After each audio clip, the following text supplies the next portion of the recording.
जिंदगी में कभी घमंड ना करना, क्योंकि घमंड एक ना एक दिन सबका टूटता है। किस बात का घमंड?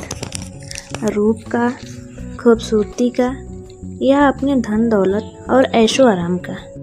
किस काम की ये सब चीज़ें जो आज है और कल नहीं रहेंगी? अपनी दौलत पर कभी घमंड मत करना, क्योंकि घमंड टूटते देर नहीं लगती। धन दौलत और ऐशो आराम का क्या है, आज है कल नहीं रहेगी। प्रकृति भी घमंडी लोगों का साथ नहीं देती और एक न एक दिन उनका घमंड जरूर तोड़ देती है। तो आइए इस कहानी के माध्यम से जानते हैं कि कैसे प्रकृति ने तोड़ा बंटी चूहे का घमंड। बंटी चूहा बहुत होशियार था। वह एक जंगल में रहता था। उसने अपना एक छोटा सा घर बना रखा था। जंगल के पास एक घर था, उसमें एक छोटा बच्चा रहता था।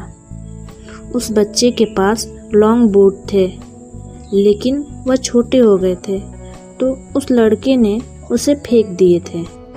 बंटी चूहे ने जूतों को देखा तो सोचा, अरे ये जूते तो बहुत अच्छे हैं, मैं इसमें आराम से सो सकता हूँ। बंटी चूहा एक जूते को घसीटकर अपने घर के नीचे ले आता है। दूसरा जूता लाने की उसकी हिम्मत नहीं थी, इसलिए वह उसे ही साफ करके उसमें अच्छे से सोने का बिस्तर बना लेता है। फूलों से उसे सजाता है। बंटी बहुत खुश रहता था। जंगल के और जानवर उसे देखने आते थे। जानवर जब उसको देखते तो बंटी चूहा बहुत नखरे में अपने जूते पर चढ़कर बैठ जाता था। एक दिन नटखट कबूतर बंटी से मिलने आया।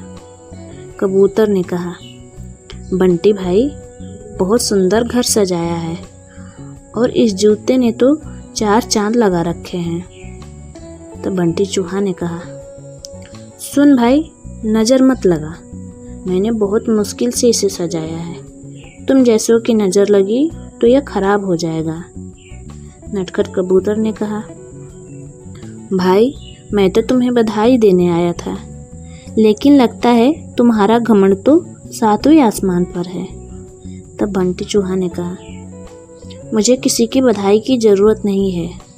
मैं जानता हूँ तुम सब मुझसे जलते हो, क्योंकि तुम बाहर सर्दी झेलते हो और मैं इस जूते में घुसकर आराम से सो जाता हूँ।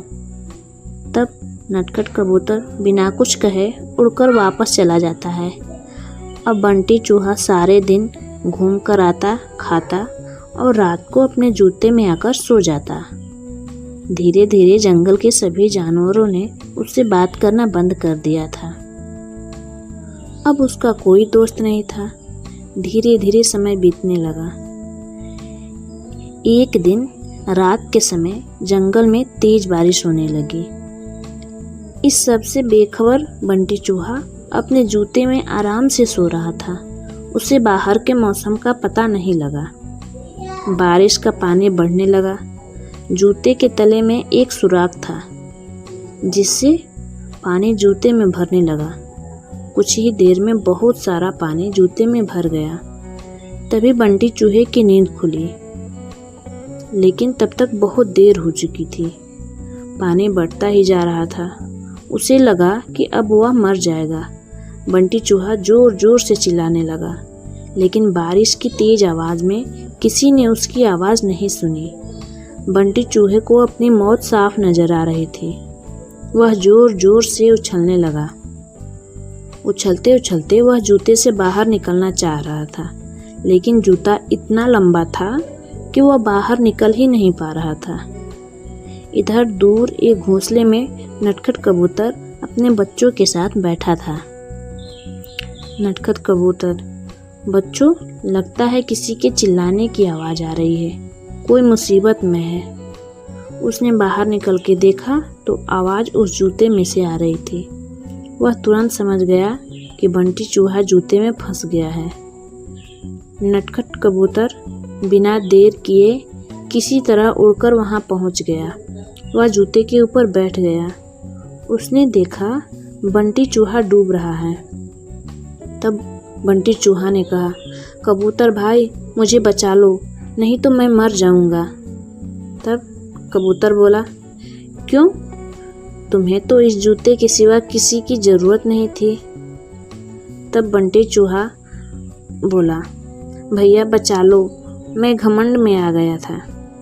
यह सुनकर नटखट कबूतर उसे अपनी चोंच से पकड़कर खींचने लगा, लेकिन बंटी चूहे का वजन ज़्यादा था। नटखट कबूतर उसका वजन उठा नहीं पा रहा था।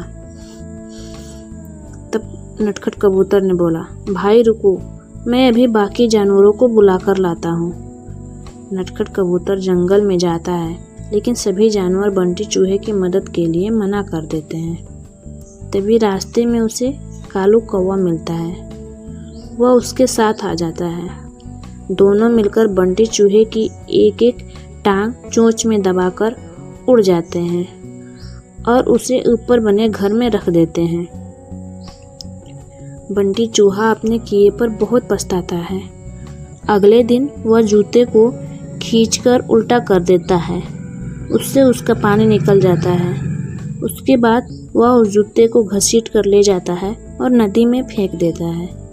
यह देखकर नटखट कबूतर और कालू कौवा बहुत खुश होते हैं। फिर बंटी चूहा ने अपने बुरे व्यवहार के लिए सभी जानवरों के पास जाकर उससे माफ़ी मांगता है।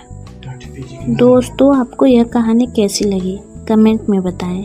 अगर कहानी अच्छी लगी हो तो कहानी को लाइक करिए और इसी प्रकार की और कहानियों को देखने के लिए हमारे चैनल को सब्सक्राइब करिए। Thank you.